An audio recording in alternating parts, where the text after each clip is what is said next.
Shalom Bapak Ibu yang terkasih di dalam Tuhan.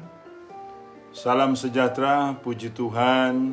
Kembali kita boleh mendengar firman Tuhan, boleh diajar, dibentuk dengan kehendaknya.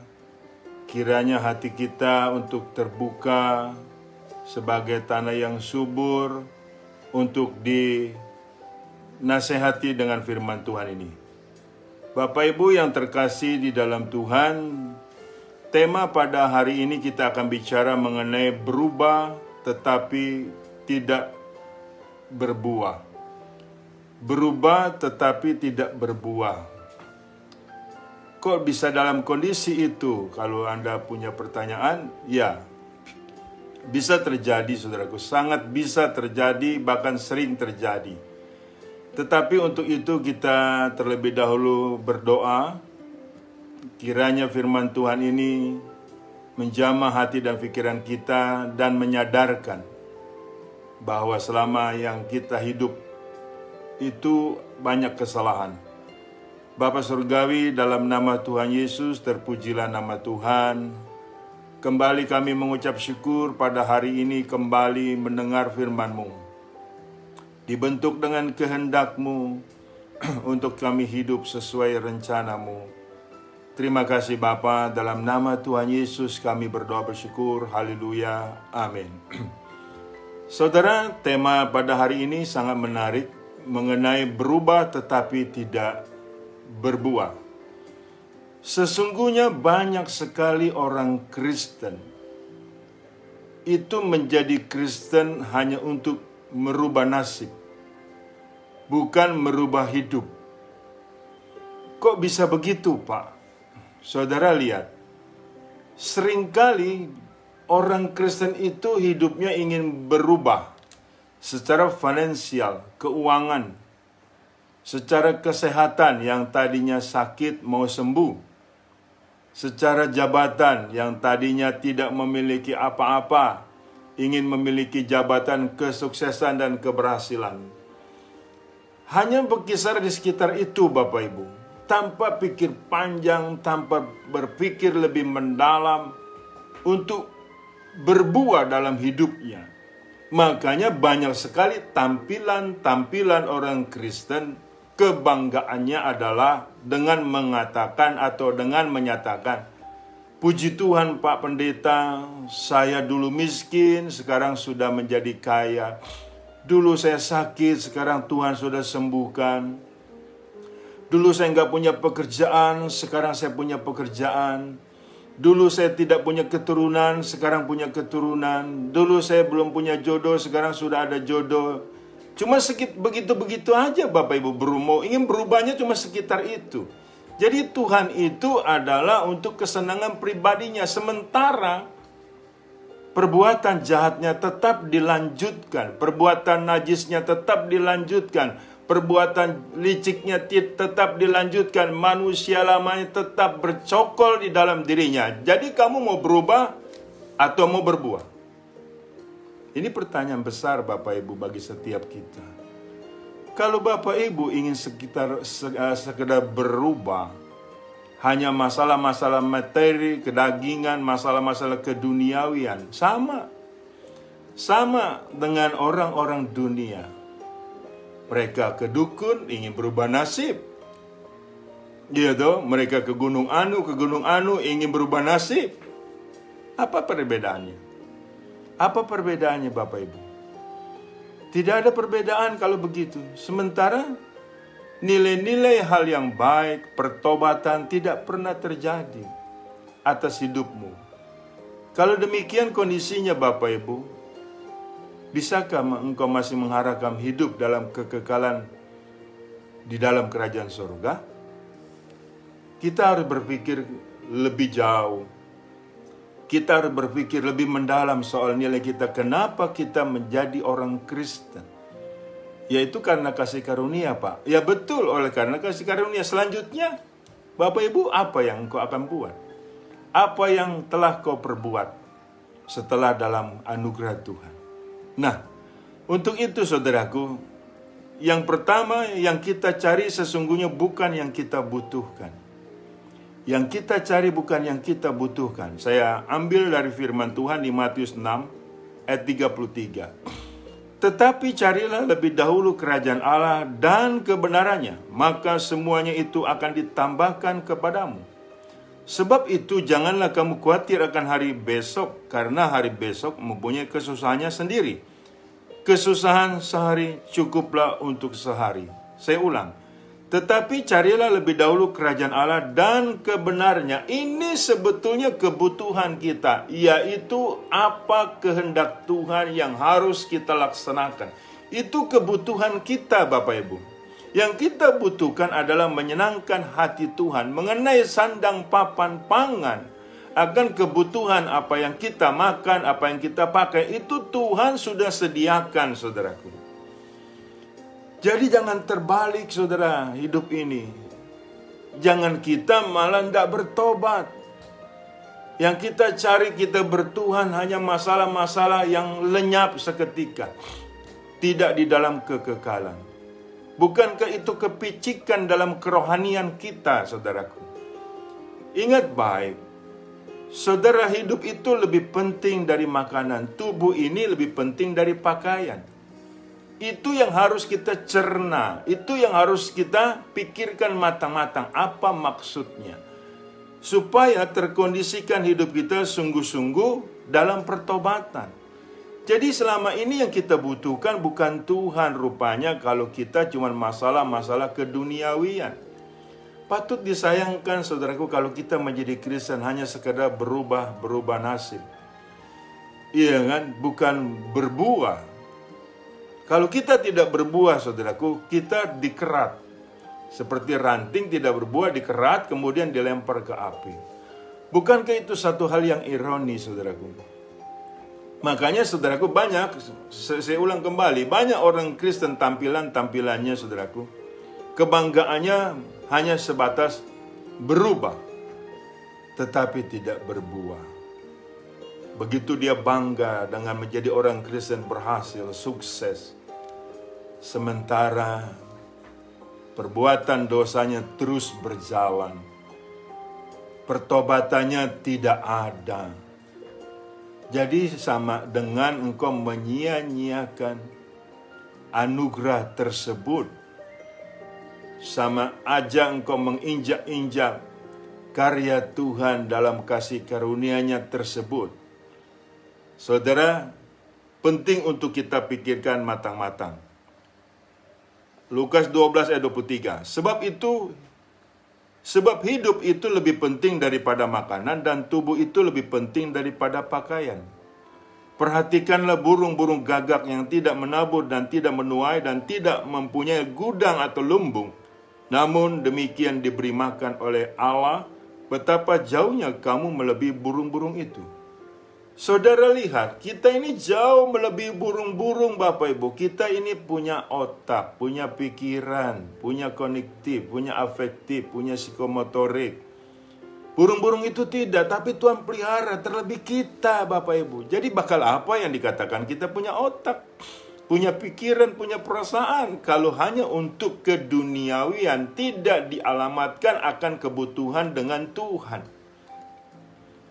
Saudara, kita selalu membutuhkan Tuhan. Sebab kita ini hamba Tuhan. Kita ini adalah hamba Tuhan. Jadi kegerakan kita, kelakuan kita hendaknya adalah hanya apa yang Tuhan inginkan.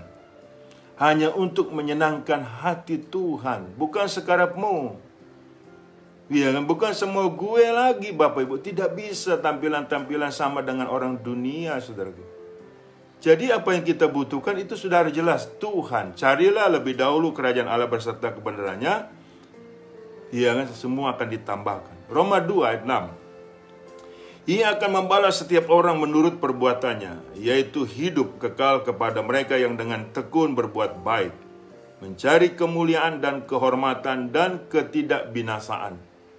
Tetapi murka dan geram kepada mereka yang mencari kepentingan sendiri, yang tidak taat kepada kebenaran, melainkan taat kepada kelaliman. Penderitaan dan kesesakan akan menimpa setiap orang yang hidup yang berbuat jahat. Pertama-tama orang Yahudi dan juga orang Yunani, Tetapi kemuliaan, kehormatan, dan damai sejahtera akan diperoleh semua orang yang berbuat baik. Pertama-tama orang Yahudi dan juga orang Yunani. Sebab Allah tidak memandang bulu. Lihat saudaraku, ini dikhususkan untuk orang-orang yang telah mendapatkan anugerah. Tapi kalau perbuatannya terus jahat, Bapak Ibu, itu Tuhan akan binasakan. Enggak pandang bulu, saudaraku. Entah engkau hamba Tuhan besar, hamba Tuhan kecil. Iya toh? Jadi di mata Tuhan, kalau kita berbuat jahat, Tuhan libas, saudaraku. Hati-hati dengan Tuhan ini. Jangan mempermainkan wibawa ilahinya. Jangan mempermainkan kasihnya. Jangan mempermainkan panjang sabarnya, saudara. Supaya kita paham akan nilai-nilai hidup kita, apa yang kita butuhkan. Yaitu kerajaan Allah beserta dengan kebenarannya. Itu kebutuhan kita yang sebenarnya atau dengan yang sesungguhnya.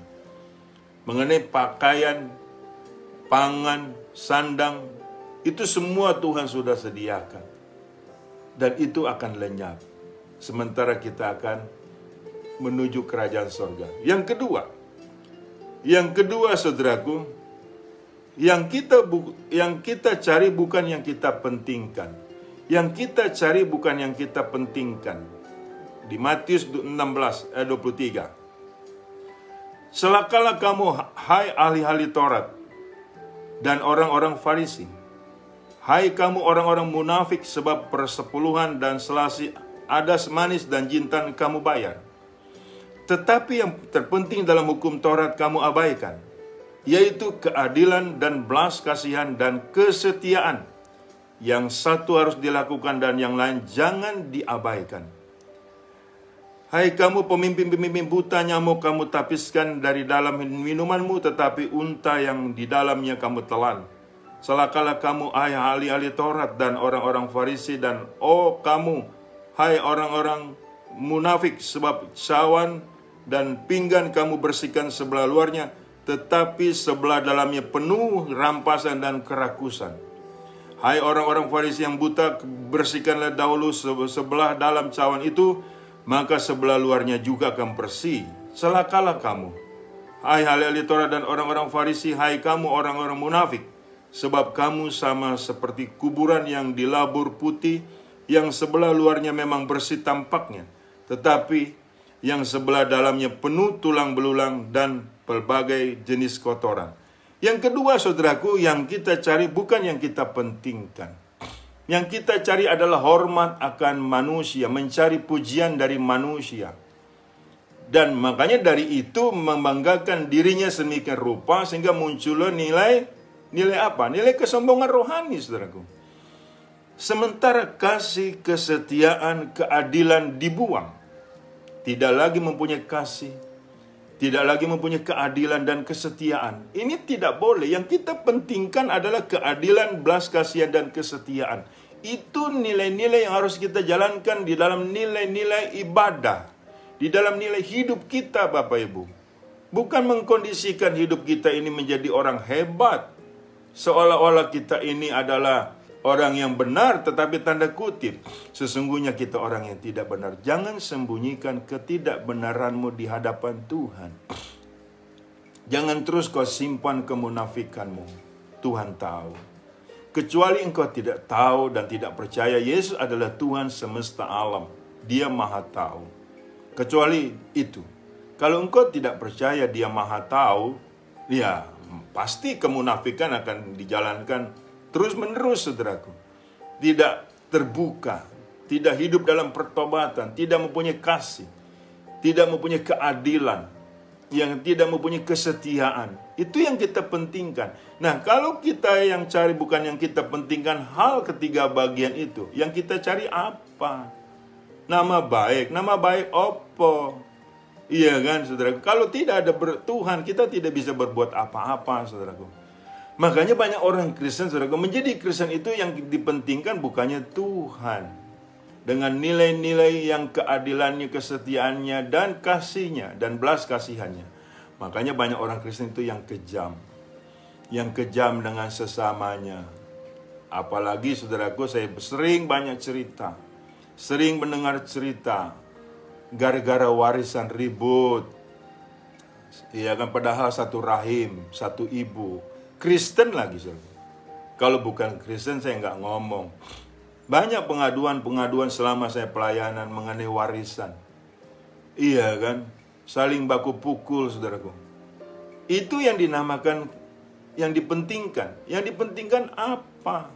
Apa gunanya engkau memiliki dunia ini beserta isinya, tetapi jiwamu binasa? Ini penting Bapak Ibu. Jangan sampai yang kita pentingkan malah kau lenyapkan yang dari Tuhan. Iya kan? Kita lihat saudaraku ayat firman Tuhan di Roma. Roma pasal 12 ayat 2. Janganlah kamu menjadi serupa dengan dunia ini, tetapi berubahlah oleh pembaruan budimu, sehingga kamu dapat membedakan manakah kehendak Allah, apa yang baik, yang berkenan kepada Allah, dan yang sempurna. Jikalau kita tidak bisa membedakan mana kehendak Allah, mana yang bukan, Bapak Ibu, jadi nilai-nilai kita ini adalah kebutaan rohani. Kalau orang mengalami kebutaan rohani, saudaraku, berbahaya, saudara. Engkau bisa ditipu oleh iblis yang menyamar sebagai malaikat terang. Sehingga disodorkan tipuan dari iblis, kau pikir itu dari Tuhan. Banyak orang Kristen sudah ketipu sama iblis, saudaraku. Sudah tertipu. Hidupnya adalah yang dia telan, yang dia pentingkan adalah strategi dari iblis. Iya kan, dan akhirnya binasa. Dijebak, saudaraku. Terjebak. Makanya hidup kita, saudaraku, sebentar. Kemudian lenyap seperti uap. Dengan nilai-nilai hari-hari yang kita lalui, apa yang kita pentingkan, Bapak Ibu? Iya kan, pikir panjang kalau kita hanya mementingkan keduniawian, hanya sesaat. Saya beritahu ya Bapak Ibu, kalau bicara soal rebutan warisan, enggak lama, 1 tahun saudaraku, itu akan kena tabur tuai, Bapak Ibu. Makanya jangan main-main dengan hal nilai-nilai, iya kan, keduniawian tersebut. Kita harus memiliki kasih. Kita harus memiliki nilai keadilan dan kesetiaan. Itu didikan dari Tuhan. Itu yang kita pentingkan Bapak Ibu. Iya kan, kita harus bicara adil, bicara kasih, bicara belas kasihan. Itu nilai yang dipentingkan oleh kita sebagai orang Kristen. Bukan hanya sekedar berubah, tapi tidak berbuah. Ya kan? Yang ketiga, saudaraku, yang ketiga. Yang kita cari bukan yang kita nyatakan. Yang kita cari bukan yang kita nyatakan. Kita lihat Matius 16, ayat 13-19. Matius 16. Setelah Yesus tiba di daerah Kaisarea Filipi, ia bertanya kepada murid-muridnya, kata orang, siapakah anak manusia itu? Jawab mereka, ada yang mengatakan Yohanes Pembaptis, ada juga yang mengatakan Elia, dan ada pula yang mengatakan Yeremia dan salah seorang dari para nabi. Lalu Yesus bertanya kepada mereka, tetapi apa katamu, siapakah aku ini? Maka jawab Simon Petrus, engkaulah adalah Mesias, anak Allah yang hidup. Kata Yesus kepadanya, berbahagialah engkau Simon bin Yunus, sebab bukan manusia yang menyatakan itu kepadamu, melainkan Bapa-Ku yang di sorga. Dan aku pun berkata kepadamu, engkau adalah Petrus, dan di atas batu karang ini aku akan mendirikan jemaatku, dan alam maut tidak akan menguasainya. Kepadamu akan kuberikan kunci kerajaan sorga, apa yang kau ikat di dunia ini akan terikat di sorga, dan apa yang kau lepaskan di dunia akan terlepas di sorga. Puji Tuhan. Lihat saudaraku, pernyataan dari apa? Pernyataan dari kondisi yang Simon Petrus nyatakan. Iya kan? Engkau adalah Mesias, anak Allah yang maha tinggi. Nah, saudaraku, itu luar biasa. Sampai Yesus kagum. Dan Yesus menyatakan, iya kan? Bapa sudah menyatakan itu melalui engkau terhadap aku. Jadi di atas batu karang inilah Petrus, kerajaanku akan aku bangun. Puji Tuhan, saudaraku. Iya kan? Jadi kondisi-kondisi seperti ini harus terus kita nyatakan. Bapak Ibu, banyak orang Kristen, saudaraku, saya memperhatikan. Hidup tidak sesuai lagi dengan kenyataan yang dia nyatakan. Contoh, dalam nyanyian ya. Dalam nyanyian Bapak Ibu. Ku mau cinta Yesus selamanya. Ku mau cinta Yesus selamanya. Meskipun badai silih berganti dalam hidupku, ku tetap cinta Yesus selamanya. Apalah cur? Murtad. Mana pernyataan orang Kristen ku mau cinta Yesus selamanya? Itu pernyataan loh Bapak Ibu. Nah kalau hidup tidak sesuai yang kita nyatakan, itulah kondisinya murtad. Iya kan? Akhirnya menyintai yang lain, menyintai dunia. Simon juga begitu Bapak Ibu. Simon kondisinya dikatakan bahwa, iya kan? Dikatakan, lalu Yesus berkata kepada, tetapi apa katamu, siapakah aku ini? Maka jawab Simon Petrus, engkau adalah Mesias, anak Allah yang hidup. Itu pernyataan Simon yang bersedia dipakai oleh Bapa Surgawi. Makanya kata Yesus, berbahagialah engkau Simon bin Yunus, sebab bukan manusia yang menyatakan itu kepadamu, melainkan Bapa-Ku yang di sorga. Setiap orang mengaku Yesus Tuhan itu adalah Roh Kudus, kehendak Bapa. Tetapi semua itu terbantah. Sering banyak orang Kristen dibantah kondisinya. Kita lihat saudaraku, apa yang terjadi atas Simon Petrus. Matius 16 ayat 21 sampai 23. Sejak waktu itu Yesus mulai menyatakan kepada murid-muridnya bahwa ia harus pergi ke Yerusalem dan menanggung banyak penderitaan dari pihak tua-tua, imam-imam kepala dan ahli-ahli Taurat. Lalu dibunuh dan dibangkitkan pada hari ketiga. Tetapi Petrus menarik Yesus ke samping dan menegur. Dia katanya, Tuhan, kiranya Allah menjauhkan hal itu sekali-kali takkan menimpa engkau. Maka Yesus berpaling dan berkata kepada Petrus, "Enyalah iblis, kau suatu batu sandungan bagiku, sebab engkau bukan memikirkan apa yang dipikirkan Allah, melainkan apa yang dipikirkan manusia." Saya hitung saudaraku, baru pindah 4 ayat, terjadi ironis atas Petrus. Terjadi satu nilai yang tidak diduga oleh Petrus, mengagetkan sekali. Kata Yesus, "Hanyalah iblis, kau merupakan batu sandungan bagiku, sebab engkau bukan memikirkan apa yang dipikirkan Allah, melainkan apa yang dipikirkan manusia." Saudaraku, kenapa bisa terjadi seperti ini? Hati-hati saudaraku. Apa yang kita nyatakan kalau terus tidak di situ, pikiran kita bisa disusupi yang jahat, bisa disusupi iblis. Yang pada akhirnya kita menyatakan sebaliknya, saudaraku. Ini terjadi atas Simon Petrus. Makanya banyak terjadi atas orang-orang Kristen, saudaraku. Pikirannya dibiarkan terbuka. Dengan cara bagaimana? Dengan cara memikirkan diri sendiri. Ya kan? Tidak mencari hal-hal yang dia nyatakan pada awalnya, saudaraku. Kalau kau mau bilang cinta Yesus selamanya, itu kau nyatakan selamanya, kau hidup di situ.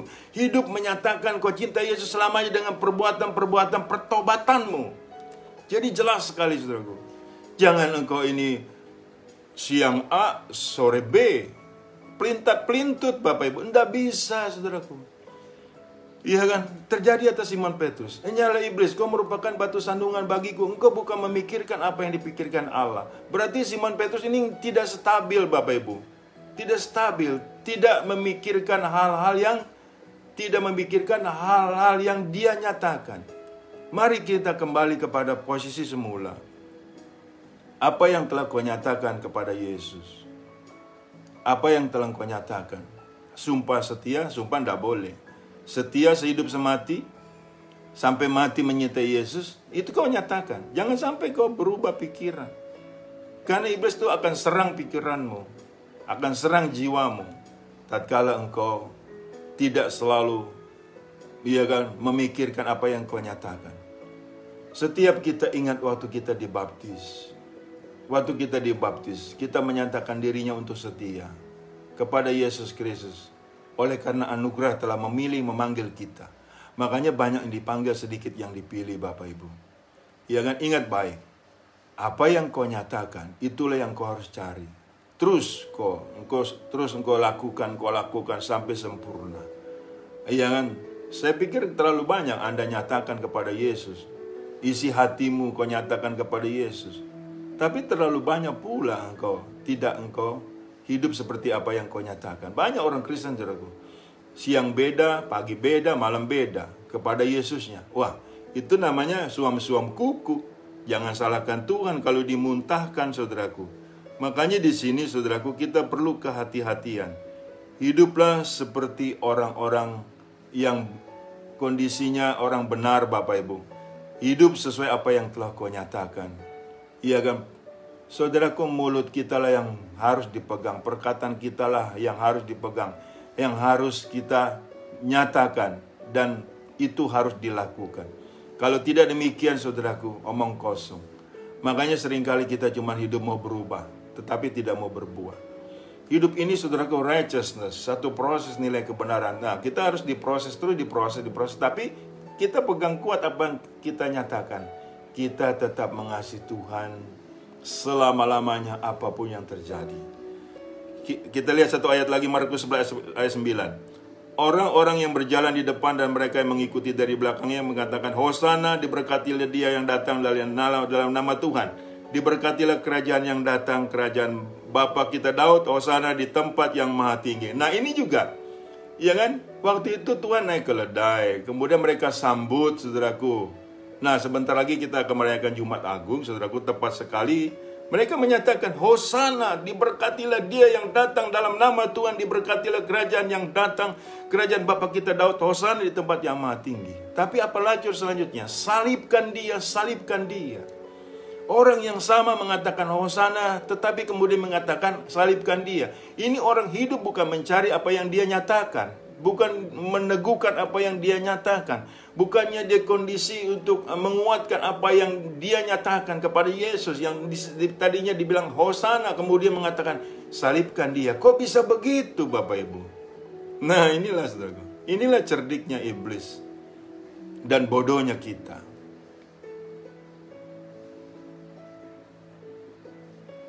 Iya kan, Bapak Ibu? Ini kondisi yang banyak terjadi atas umat Tuhan. Patut disayangkan. Kok di gereja Hosana, Hosana, terpujilah Yesus Kristus. Makanya kata Yesus apa? Bukan setiap orang yang berseru kepadaku Tuhan, Tuhan yang akan masuk dalam kerajaan surga, tetapi yang melainkan melakukan kehendak Bapakku yang di surga. Jangan kita melakukan nilai hidup yang ironis, Bapak Ibu. Sementara kita bilang Hosana bagi Allah di tempat yang maha tinggi, sementara dengan mulut yang sama kita mengatakan salibkan dia. Sudah barang tentu ini pengkhianatan yang luar biasa, saudara. Banyak orang Kristen terjadi seperti itu. Berkhianat apa yang dia telah nyatakan. Iya kan, saudara? Jadi banyak sudah yang terjadi seperti itu. Di gereja dia bilang mau cinta Tuhan selamanya. Di luar gereja dia ke dukun. Dia ke paranormal. Dia lihat-lihat ramalan. Nah itu kau hidup bukan yang kau nyatakan. Hari ini sebagai hamba Tuhan, bukan menuntut saya, mengingatkan apa-apa yang telah kau nyatakan kepada Yesus Kristus tentang kesetiaanmu, tentang kesungguhanmu, harus balik kepada hal itu, Bapak Ibu. Sebelum maut menjemputmu. Kalau tidak demikian, kau akan terhilang. Saya bilang hari ini bukan kebetulan, tapi kegenapan. Iya, saudaraku. Anggaplah ini dari Tuhan. Kalau memang Bapak Ibu nggak percaya, Anda boleh tidak percaya dengan saya, tapi apa yang saya nyatakan, apa yang saya beritakan, Anda boleh percaya. Itu firman, Bapak Ibu. Jadi hati-hati dengan apa yang kau nyatakan. Sebab kalau engkau yang mencari bukan apa yang kau nyatakan, engkau cuma berubah nasib tapi tidak berbuah, tidak berubah hidup dalam kekekalan. Yang terakhir, keempat, yang kita cari bukan yang kita khususkan. Yang kita cari bukan yang kita khususkan. 2 Korintus pasal 1 ayat 12. Inilah yang kami megahkan, yaitu bahwa suara hati kami memberi kesaksian kepada kami bahwa hidup kami di dunia ini, khususnya dalam hubungan kami dengan kamu, dikuasai oleh ketulusan dan kemurnian dari Allah, bukan oleh hikmat dunia, tetapi oleh kekuatan kasih karunia Allah. Bapak Ibu yang dikasihi Tuhan, kita ini sudah mempunyai nilai-nilai hal yang khusus di dalam kita berhubungan, bergaul dengan sesama manusia. Yaitu nilai ketulusan, Bapak Ibu. Nilai yang tulus, saudaraku. nilai-nilai kebenaran, saudara. Bukan nilai-nilai kepalsuan, bukan nilai-nilai, saudaraku, hal yang menakutkan. Ya kan? Ini dikuasai oleh ketulusan dan kemurnian dari Allah. Ini yang kita sudah punya. Kalau itu bukan yang kita cari secara tulus, Bapak Ibu, repot. Sehingga kita penuh curiga, penuh nilai pikiran jahat. Ya kan? Ya, waspada sih waspada, saudaraku. Seringkali kita ngomong, kita harus waspada loh Pak Pendeta. Ya waspada, siapa yang bilang saya menghilangkan kewaspadaan. Tetapi engkau tidak boleh menganggap orang semuanya buruk. Tidak boleh, harus tulus, saudaraku. Harus tulus, saudaraku. Iya kan? Harus penuh kasih. Itu yang kau harus cari dalam setiap hubunganmu dengan sesama manusia. Apalagi dengan orang-orang seiman. Kok ini orang-orang seiman banyak berantem, banyak fitnah, banyak saling menjelekan, saudaraku. Tidak ada nilai ketulusan. Tidak ada nilai mengasihi. Iya, saudara. Kekhususan kita itu, saudaraku, jelas. Harus kita perlihatkan kepada orang-orang sesama kita. Sekalipun orang itu telah menyakiti hati kita, tetap kita tulus, Bapak Ibu, terhadap orang itu. Kalau dia mau nyakiti terus-menerus, biarin, urusan Tuhan. Tuhan yang menghakimi mereka. Seperti Tuhan menaruhkan bara api di atas kepalanya. Iya, saudaraku. Jadi lihat. Ya kan, kita ini orang-orang yang sudah Tuhan khususkan untuk pekerjaan yang khusus yang Tuhan berikan, yaitu dengan nilai-nilai ketulusan, saudaraku. Ya kan, dengan nilai-nilai belas kasihan yang dari Allah. Itu yang kita cari. Yohanes 15 ayat 16 sampai 17. Bukan kamu yang memilih aku, tetapi akulah yang memilih kamu, dan aku telah menetapkan kamu supaya kamu pergi dan menghasilkan buah. Dan buahmu itu tetap, supaya apa yang kamu minta kepada Bapa dalam namaku diberikannya kepadamu. Inilah perintahku kepadamu, kasihilah seorang akan yang lain. Nah, ini khusus. Ini khusus, Bapak Ibu. Kalau Bapak Ibu bilang, saya nggak bisa, Pak, mengasihi musuh kita, mengasihi sesama, Pak. Ya sudah, kamu bukan orang khusus. Iya kan, saudaraku. Makanya yang kita cari yang dikhususkan. Tuhan mengkhususkan, seperti Tuhan juga khususkan Saulus akan aku, iya kan, pakai menjadi rasul. Khusus, kita ini orang khusus, kita ini orang dipilih Tuhan, Bapak. Masa Bapak Ibu nggak bangga sih? Jadi di antara orang-orang duniawi sekitar kita, ini kita khusus. Jadi orang-orang itu dengan kita ada perbedaan yang jelas. Itu yang kita cari. Itu disebut yang berbuah. Bukan sekedar berubah, Bapak Ibu. Iya kan? Sekalipun kita tidak berubah secara finansial, kita tetap harus berbuah. Iya kan? Makanya jelas kondisi-kondisi hidup kita, saudaraku, benar-benar kita harus mengeluarkan buah, saudaraku, untuk mengkondisikan hidup kita benar-benar benar di hadapan Tuhan. Tidak bisa lagi main-main, saudaraku. Kalau kita hidup main-main, sekedar berubah namun tidak berbuah, iya, saudaraku, kita akan celaka. Atau kita sedang mencelakakan diri sendiri. Itu kondisi-kondisi yang terjadi. Makanya, saudaraku, apa motivasi kita menjadi Kristen? Apa motivasi kita menjadi Kristen? Kalau keduniawian kita menjadi Kristen. Saya teringat teman saya, Bapak Ibu. Dulu dia pelayan Tuhan. Satu waktu dia datang ke gereja, saya sedang melayani. Iya, saudaraku, seharusnya dia melayani. Saya nggak tahu kenapa dia pakaian biasa. Saya bilang, Pak, kok nggak pakaian seragam pelayanan? Dia ketawa. Kan ada firman Tuhan, Pak Denny, carilah lebih dahulu kerajaan Allah dan kebenarannya, semua akan ditambahkan. Saya sedang mencari tambahan-tambahannya dulu, baru mencari kerajaan Allah. Dibalik, saudaraku. Pak, hati-hati loh, Pak. Iya kan, hati-hati loh, Pak, bicaranya. Loh, nyata dia berdebat dengan saya. Kalau kita nggak punya uang, apa tenang kita ke gereja? Kalau kita lapar, apa kita tenang kita berdoa? Pak, itu firman jangan kau kutak-atik, kau bulak-balik seperti itu. Jangan main-main dengan firman Tuhan, Bapak Ibu. Apa kemudian terjadi atas hidup orang ini? Bangkrut, Bapak Ibu. Bangkrut. Udah bangkrut, dia dapat sakit jantung. Hidupnya, saudaraku, sangat merana. Itulah kondisi memutarbalikkan firman. Kalau Tuhan bilang, carilah lebih dahulu kerajaan Allah dan kebenaran yang semua akan ditambahkan. Jangan dibalik. Nah, itulah buktinya. Dia ingin berubah. Dia ingin membuktikan Yesus itu hebat kalau dia kaya. Mana bisa begitu, saudaraku? Tidak bisa, saudaraku. Di situ tidak ada kesetiaan. Nah, akhirnya, saudaraku, ya miskinlah dia. Iya kan? Jadi pelayan sudah tidak jadi pelayan. Tetapi hidupnya miskin itu kan ironi. Dibandingkan dulu dia jadi pelayan, hidupnya lebih sukacita. Nah, syukur-syukur kalau dia menyadari akan hal ini. Kalau saya melihatnya Bapak Ibu, sepertinya dia tidak menyadari. Karena saya monitor terus hidup orang ini Bapak Ibu. Saya dengar-dengar dari orang lain. Hati-hati ya Bapak Ibu. Lihat motivasi kita hanya sekedar berubah.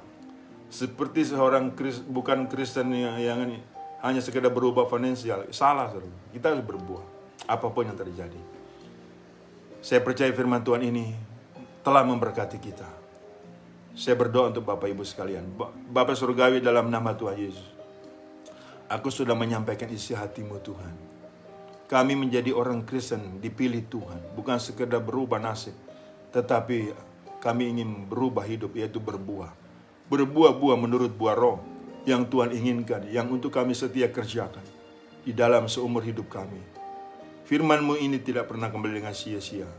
Firman-Mu menjamah setiap kami. Berkati seluruh pemirsa, berkati seluruh jemaat-Mu dimanapun mereka bisa menyaksikan program ini Tuhan. Tuhan tolong. Terima kasih Bapa. Dalam nama Tuhan Yesus aku sudah berdoa mengucap syukur. Haleluya. Amin. Bapak Ibu yang terkasih dalam Tuhan, kiranya Tuhan Yesus memberkati kita, kiranya damai sejahtera Allah selalu menyertai kita, dan kiranya kasih Allah yang luar biasa selalu menyertai kita sampai Maranatha, sampai Tuhan datang kali yang kedua menyebut kita dalam kemuliaannya, dan kita pun layak menerima kemuliaan Tuhan dari kekal sampai kekal. Tuhan Yesus memberkati kita sekalian. Shalom.